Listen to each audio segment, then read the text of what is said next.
Hello friends, कैसे हैं आप लोग सब। होप आप लोग सब अच्छे होंगे। तो फ्रेंड्स, लिमिट जो है हमारा पूरा कवर हो चुका है एंड आज हम लोग कंटिन्यूटी डिस्कस करेंगे, ठीक है। तो चलिए फ्रेंड्स, पहले कंटिन्यूटी का डेफिनेशन लिखते हैं, देन समझेंगे। Okay,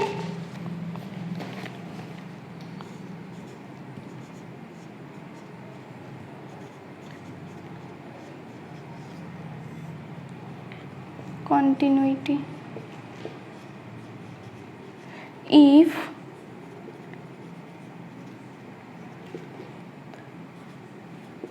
If the limit of a function f at x naught is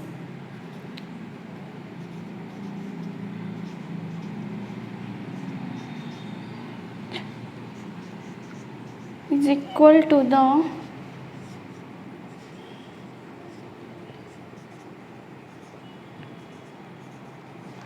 functional value of f at x naught, that is f of x naught, then f is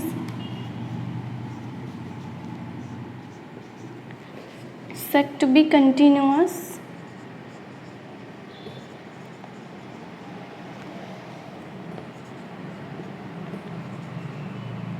at x naught, ठीक है। तो friends, ये जो definition है ये क्या कहता है हम ये समझते हैं। ये कह रहा है कि if the limit of a function f at x not is equal to the functional value of f at x not, then f is said to be continuous at x not. तो suppose हमें ये पता करना है कि x not पे हमारा जो फंक्शन है वो कंटिन्यूअस है कि नहीं। तो हम क्या करेंगे, x नॉट पॉइंट पे उस फंक्शन का जो लिमिट है वो निकालेंगे, देन x नॉट पॉइंट पे उस फंक्शन का जो फंक्शनल वैल्यू है वो फाइंड आउट करेंगे। देन अगर limiting value and functional value दोनों इक्वल आते हैं, देन हम कह सकते हैं कि जो हमारा फंक्शन है उस पॉइंट पे कंटिन्यूअस है, ठीक है। ये जो डेफिनेशन है फ्रेंड, ये 1 डायमेंशन का डेफिनेशन है, ठीक है। तो अगर हम इसे 2 डायमेंशन के लिए लिखना चाहेंगे तो ये सेम डेफिनेशन रहेगा, पर वहाँ पे पॉइंट हमारा हो जाएगा 2 ट्यूपल। ओके, वैसे ही जब हम 3 डायमेंशन के लिए डेफिनेशन लिखना चाहेंगे तो हमारा जो पॉइंट होगा वो हो जाएगा 3 ट्यूपल। ओके, बाकी सब कुछ सेम ही होगा, ठीक है। तो चलिए अभी थोड़ा और डिटेल में करते हैं।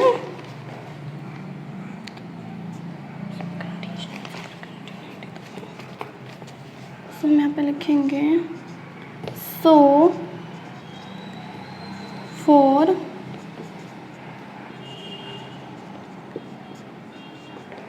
for continuity the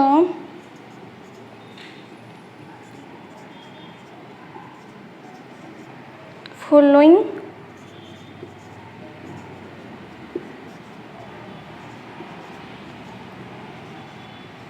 conditions must hold।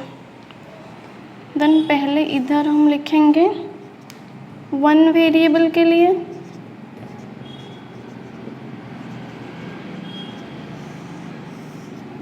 And इधर हम लिखेंगे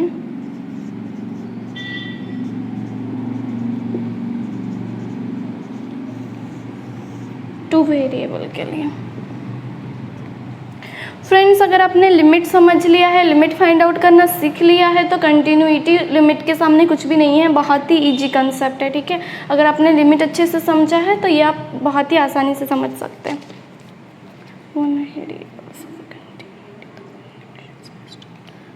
फर्स्ट कंडीशन क्या है, limit x tends to x not f of x equal to L exist f of x naught exist and 3 में limit x tends tends to x not f of x equal to L equal to f of x not. ठीक है, तो एक function को एक point में continuous होने के लिए ये जो तीन कंडीशंस है ये तीनों सेटिस्फाई करने पड़ेंगे। ठीक है, तो ये तीनों कंडीशन क्या है फ्रेंड? सपोज एक पॉइंट पे हम कंटिन्यूटी चेक कर रहे हैं। सपोज वो पॉइंट जो है हमारा एक्स नॉट है। ठीक है, तो उस पॉइंट पे क्या होना चाहिए? लिमिट जो है वो एग्जिस्ट करना चाहिए। ठीक है, ये हमारा फर्स्ट पॉइंट है। देन सेकेंड पॉइंट क्या है?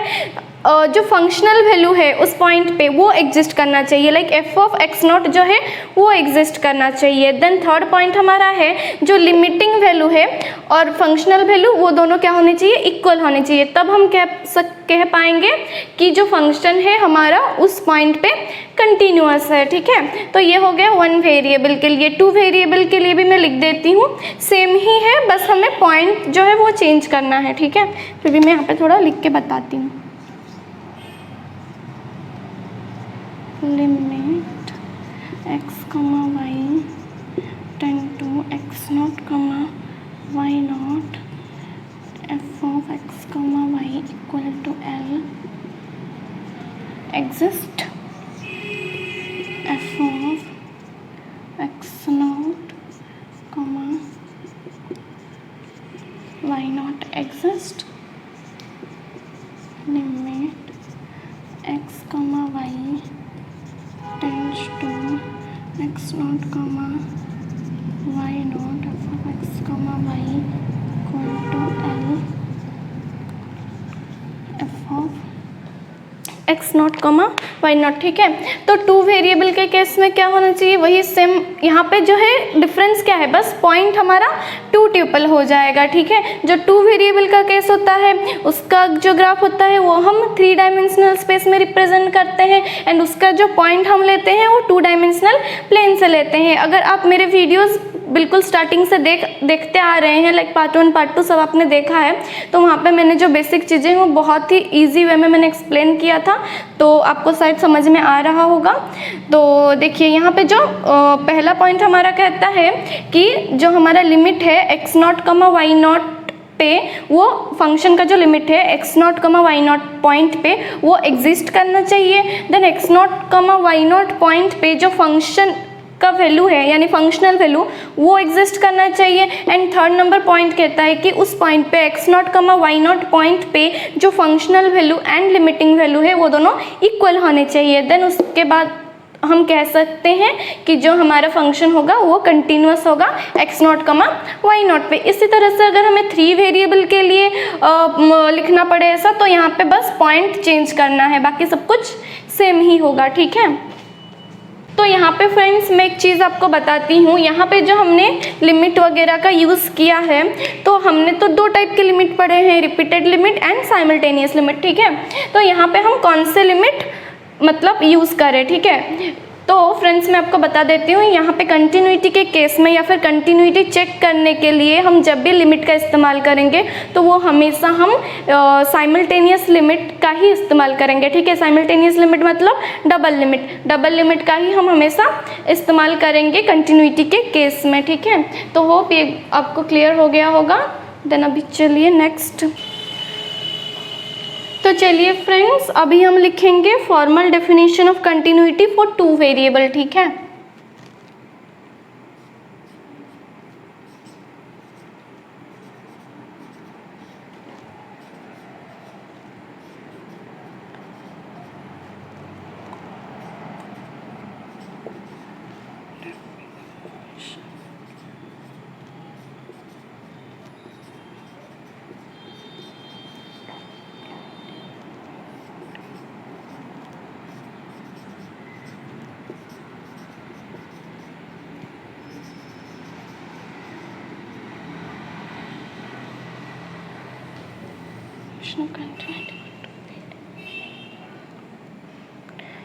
पहले हम एक इजी सा डेफिनेशन लिखते हैं, देन उसके बाद हम फॉर्मल डेफिनेशन लिखेंगे। ठीक है, तो हमारा जो डेफिनेशन जो हमने समझा है वो अब तक क्या है? A function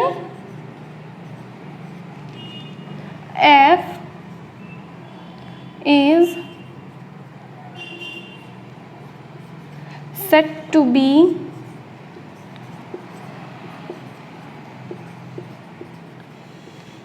said to be continuous at a point A comma B if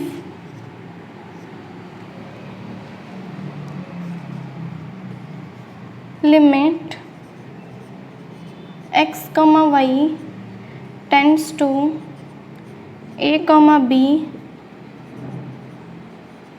f of x comma y equal to f of a comma b। ये जो है डेफिनेशन हमने अभी तक समझा है कि नहीं? तो हमने अभी तक क्या समझा है फ्रेंड्स, एक फंक्शन जो है एक पॉइंट पे कंटिन्यूस कब होगा, जब उस पॉइंट पे limiting value and functional value दोनों सेम होंगे। ठीक है,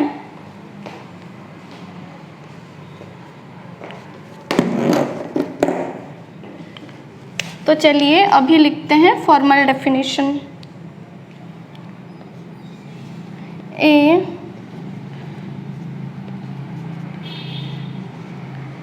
function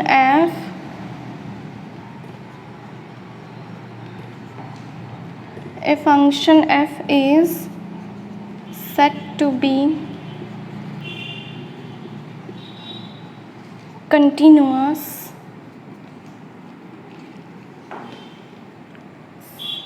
at a point A comma B if for every epsilon greater than 0 there exists delta greater than 0 such that f of x comma y minus f of a comma b less than epsilon whenever x minus a का square plus y minus b का square का root over less than delta. ठीक है, तो friends ये जो है जो मैंने यहाँ पे रेड इंक में लिखा है वही है हमारा formal definition of continuity for two variables. Okay, so ये क्या कहते हैं, function f is said to be continuous at a point a comma b if for every epsilon greater than 0 there exists delta greater than 0 such that f of x comma y minus f of a comma b का जो mode है वो epsilon से कम होना चाहिए। कब? whenever under root of x minus a का square plus y minus b का स्क्वायर लेस देन डेल्टा। तो फ्रेंड्स ये जो डेफिनेशन है ये आप देख सकते हैं कि ये बिल्कुल सिमिलर डेफिनेशन है जैसे कि हमने लिमिट में पढ़ा था, है कि नहीं? तो मैं जब लिमिट का डेफिनेशन एक्सप्लेन कर रही थी तब मैंने आपको कहा था कि आप इसे अच्छे से समझिए क्योंकि इस डेफिनेशन का यूज़ हम कंटिन्यूटी में करेंगे, देन कन्वर्जेंस ऑफ सीक्वेंस वगैरह में भी हम इस डेफिनेशन का जो है वो यूज़ करते हैं। ठीक है, तो अगर आपने लिमिट का जो फॉर्मल डेफिनेशन है वो नहीं समझा है तो आप जाके मेरे MVC के प्लेलिस्ट में आप जाके पहले उसे देख लीजिए, लिमिट के जो फॉर्मल डेफिनेशन है समझ लीजिए, वो एक ही है, मतलब उसका जो मीनिंग है इसका भी बस सेम मीनिंग है। लिमिट के डेफिनेशन में क्या होता है, यहाँ पे L होता है। ठीक है, यानी जो लिमिटिंग वैल्यू है वो L होना चाहिए लिमिट के केस में, और यहाँ पे क्या हो रहा है, जो लिमिटिंग वैल्यू है वो f of a comma b होना चाहिए। बस इतना ही डिफरेंस है, बाकी मीनिंग सेम ही है। तो वो एक ही चीज़ को बार बार एक्सप्लेन करने का कोई मतलब नहीं होता, तो आप वहाँ पे जाके लिमिट का डेफिनेशन जो है वो समझ सकते हैं। मैंने बिल्कुल बहुत अच्छी तरह से ग्राफ वगैरह बना के जो है समझाया है उस वीडियो में। ठीक है, फिर भी मैं आपको यहाँ पे थोड़ा सा आइडिया दे देती हूँ। लाइक ये डेफिनेशन क्या कहता है, ये कहता है कि जब जब x, y जो पॉइंट है वो a, b के डेल्टा नेबरहुड में रहेंगे तब तब उनके जो corresponding f of x, y निकलेंगे वो सब f ऑफ a, b के एप्सिलॉन नेबरहुड में रहेंगे। तो फ्रेंड्स आप लिमिट का डेफिनेशन देख लीजिए जाके, मैंने बिल्कुल अच्छे से एक्सप्लेन किया है, फिर आप ये देखेंगे तो आपको आराम से समझ में आ जाएगा। ठीक है, तो चलिए अभी मैं यहाँ पे एक नोट लिखाने वाली हूँ।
मैंने यहाँ पे ये लिखाया है friends, for continuity we are interested in the values of f of x in the neighbourhood of the point x not as well as at the point x not. ठीक है, तो कंटिन्यूटी में हमें उस पॉइंट के neighbourhood में जो functional value क्या आ रहा है इससे भी हमें मतलब है, एंड उस पॉइंट पे उसका फंक्शनल वैल्यू क्या आ रहा है इस पे भी मतलब, इससे भी हमें मतलब है। ठीक है, बट लिमिट में हम क्या देखते थे, लिमिट में हम ओनली उसके नेबरहुड में फंक्शन के क्या वैल्यूज आ रहे हैं ये हम देखते थे। उस पॉइंट पे उस फंक्शन का वैल्यू क्या है, वो फंक्शन उस पॉइंट पे डिफाइन है कि नहीं, ये सब चीज़ें हम नहीं देखते थे।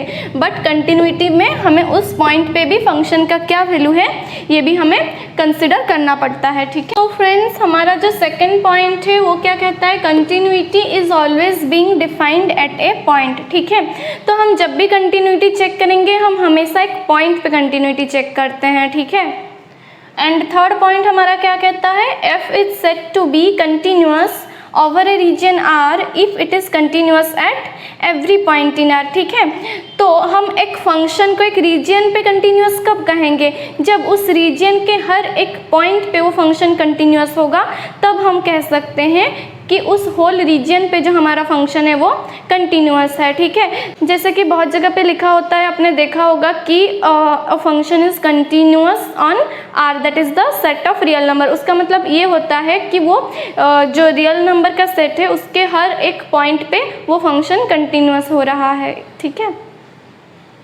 तो फ्रेंड्स अभी हम पढ़ेंगे discontinuity and types of discontinuity. ठीक है, तो अभी चलिए डिसकंटिन्यूटी का डेफिनेशन जो है वो लिख लीजिए।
सो मैंने लिखा है function which is not continuous at a point is said to be discontinuous at that point. Okay, तो discontinuity is just opposite of continuity. जो जिस पॉइंट पे फंक्शन कंटिन्यूअस नहीं है, यानी हम कह सकते हैं कि उस पॉइंट पे जो फंक्शन है वो हमारा डिसकंटिन्यूअस है। ठीक है, देन टाइप्स ऑफ डिसकंटिन्यूटी हम पढ़ेंगे, इसे मैं रब कर देती हूँ।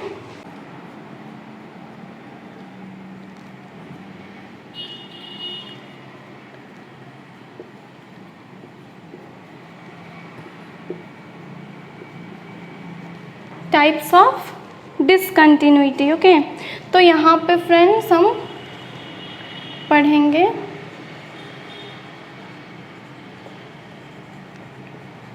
Removable,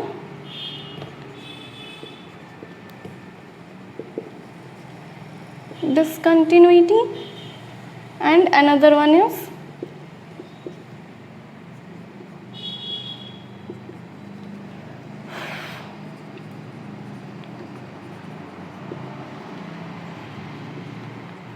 non-removable discontinuity। okay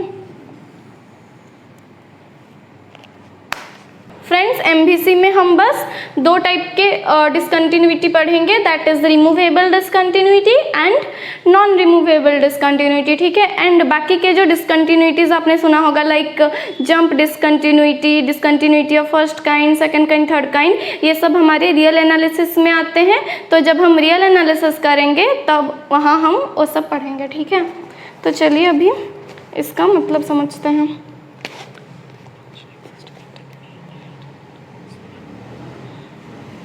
तो यहाँ पे इससे पहले लिखते हैं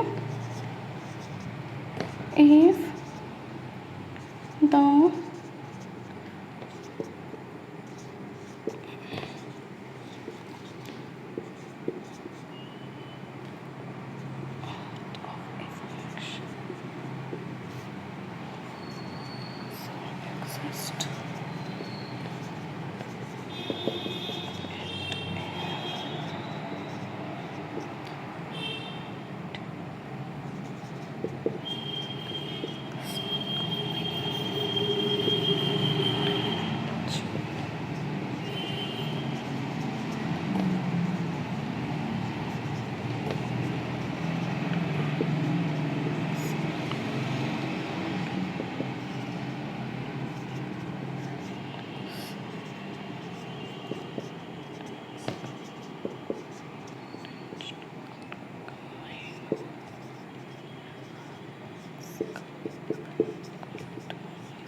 function will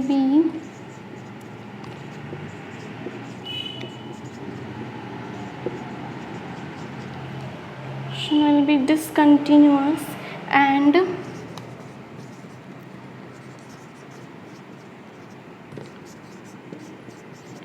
this type of discontinuity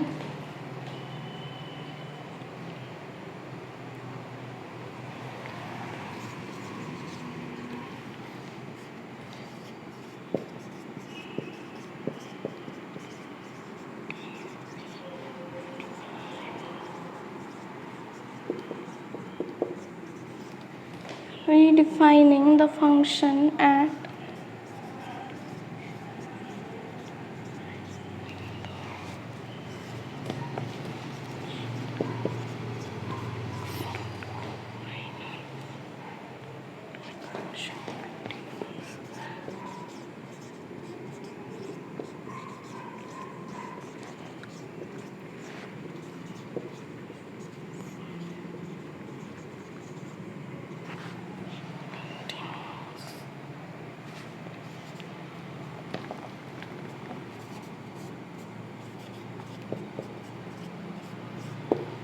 तो फ्रेंड्स रिमूवेबल डिसकंटिन्यूटी क्या है वो सब कुछ मैंने यहाँ पे लिखा हुआ है, मैं एक बार रीड कर देती हूँ देन मैं समझा दूंगी, ठीक है। If the limit of a function exist at a given point x not comma y not but is not equal to f of x not comma y naught, that is जो limiting value है वो exist तो कर रहा है पर उस point पे जो फंक्शनल वैल्यू आ रहा है उसके साथ इक्वल नहीं हो रहा है, तो उस टाइप वहाँ पे जो डिसकंटिन्यूटी क्रिएट होता है उससे हम कहते हैं रिमूवेबल डिसकंटिन्यूटी, ठीक है। रिमूवेबल डिसकंटिन्यूटी से हम क्यों कहते हैं, क्योंकि ये जो डिसकंटिन्यूटी है इसे हम रिमूव कर सकते हैं। कैसे कर सकते हैं, देन देखिए यहाँ पे क्या लिखा है मैंने, then the function will be discontinuous, ठीक है। जबकि limiting value is not equal to functional value at x naught comma y naught, then the function is obviously discontinuous at x naught comma y naught. Then this type of discontinuity can be removed by redefining the function at x naught comma y naught to make the function continuous at x naught comma y naught, ठीक है। तो हम इस type के जो discontinuity है ये remove कैसे कर सकते हैं कि उस फंक्शन को उस पॉइंट पे हम रीडिफाइन करके ये डिसकंटिन्यूटी को हम रिमूव कर सकते हैं, ठीक है। इसीलिए यहाँ पे इसे रिमूवेबल डिसकंटिन्यूटी कहा गया है। नेक्स्ट वीडियो में फ्रेंड्स हम इस पे प्रॉब्लम करेंगे तब आपको ज़्यादा क्लियर होगा, फिर भी मैं थोड़ा सा आपको बता देती हूँ। सपोज एक फंक्शन है जिसका कि लिमिट आ रहा है 3 at x not comma y not, but functional value x not comma y not पे क्या आ रहा है, सपोज 2 आ रहा है, ठीक है। तो यहाँ पे limit and functional value at x not comma y not equal नहीं है, ठीक है। तो हम क्या करेंगे, इस 2 को हम 3 से रिप्लेस करके इस फंक्शन को रीडिफाइन कर देंगे, देन ये फंक्शन क्या हुआ, कंटिन्यूअस हो जाएगा। तो इस टाइप के जो फंक्शन में जो डिसकंटिन्यूटी क्रिएट होते हैं उससे हम कहते हैं रिमूवेबल डिसकंटिन्यूटी, क्योंकि इस डिसकंटिन्यूटी को हम रिमूव कर सकते हैं, ठीक है। तो चलिए अभी नॉन रिमूवेबल डिसकंटिन्यूटी क्या है ये देखते हैं।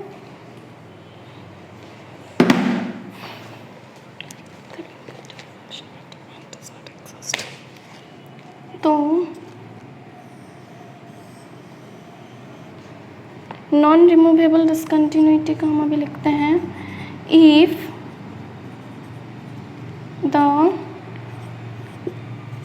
Limit of a function at a given point x not comma y not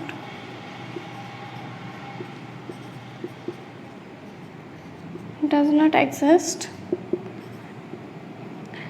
that is limit x comma y tends to x naught comma y naught f of x comma y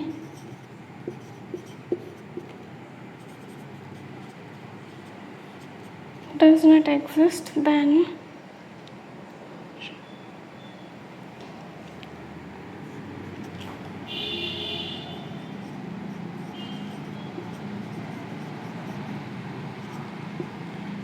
find the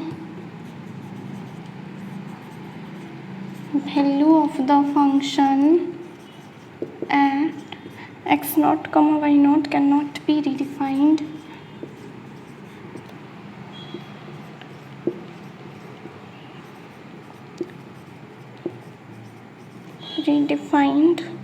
To make the function continuous.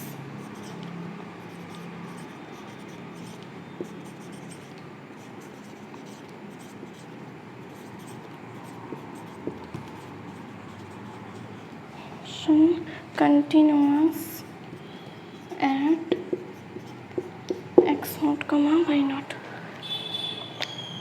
Okay तो non removable discontinuity friends हम किसे कहते हैं? एक ऐसा discontinuity जिसे हम remove नहीं कर सकते उसे हम कहते हैं नॉन रिमूवेबल डिसकंटिन्यूटी। एंड कौन से केस में हम रिमूव नहीं कर सकेंगे? देखिए यहाँ पे मैंने लिखा है if the limit of a function at a given point x not comma y naught does not exist then the value of the function at x not comma y naught can not be redefined to make the function continuous at x not comma why not, then this type of discontinuity will be called as non removable discontinuity। ठीक है, so friends removable discontinuity में क्या होता है, यहाँ पे जो limit है ठीक है वो x not comma y not पे एग्जिस्ट करता है। ठीक है, बट जो हमारा फंक्शनल वैल्यू है वो x not comma y not पे एग्जिस्ट नहीं करता, या फिर वो जो फंक्शनल वैल्यू है f of x not comma y not वो लिमिट के साथ इक्वल नहीं होता। देन इस केस में हम कहते हैं कि जो डिसकंटिन्यूटी क्रिएट हो रहा है वो रिमूवेबल डिसकंटिन्यूटी है, क्योंकि ये जो डिसकंटिन्यूटी है इससे हम रिमूव कर सकते हैं by redefining the function at that point. तो फंक्शन को हम रीडिफाइन करके क्या कर देंगे कि इक्वल टू जो लिमिट का वैल्यू है वो कर देंगे उसे रीडिफाइन करके। ठीक है, देन ये फंक्शन क्या होगा, कंटिन्यूअस हो जाएगा। बट नॉन रिमूवेबल डिसकंटिन्यूटी के केस में क्या हो रहा है, यहाँ पे हमारा लिमिट ही एग्जिस्ट नहीं कर रहा। जब लिमिट ही एग्जिस्ट नहीं कर रहा तो हम फंक्शन को रीडिफाइन कैसे करें? हम फंक्शन को यहाँ पे रीडिफाइन करके इक्वल टू एल करके हम यहाँ पे उसे रीडिफाइन करते हैं। ठीक है, इक्वल टू लिमिटिंग वैल्यू करके हम उसे यहाँ पे रीडिफाइन करते हैं, बट यहाँ पे तो लिमिट ही एग्जिस्ट नहीं कर रहा, तो हम इसे रीडिफाइन करके उससे उस पॉइंट पे कंटिन्यूअस नहीं बना सकते, यानी कि जो डिसकंटिन्यूटी है उसे हम रिमूव नहीं कर सकते, इसीलिए यहाँ पे कहा जाता है नॉन रिमूवेबल डिसकंटिन्यूटी। ठीक है, सो फ्रेंड्स आज के लिए बस इतना ही। होप कि आपको ये वीडियो पसंद आया हो। फ्रेंड्स आपको मेरा टीचिंग कैसा लगा कमेंट सेक्शन में ज़रूर बताइए। अच्छा लगा तो लाइक कर दीजिए, फ्रेंड्स के साथ शेयर भी कर दीजिए। अगर मेरे चैनल पे पहली बार आए हैं तो सब्सक्राइब कर दीजिए, बेल आइकॉन भी प्रेस कर दीजिए ताकि आपको मेरे वीडियोज़ का नोटिफिकेशन मिलता रहे। Thank you.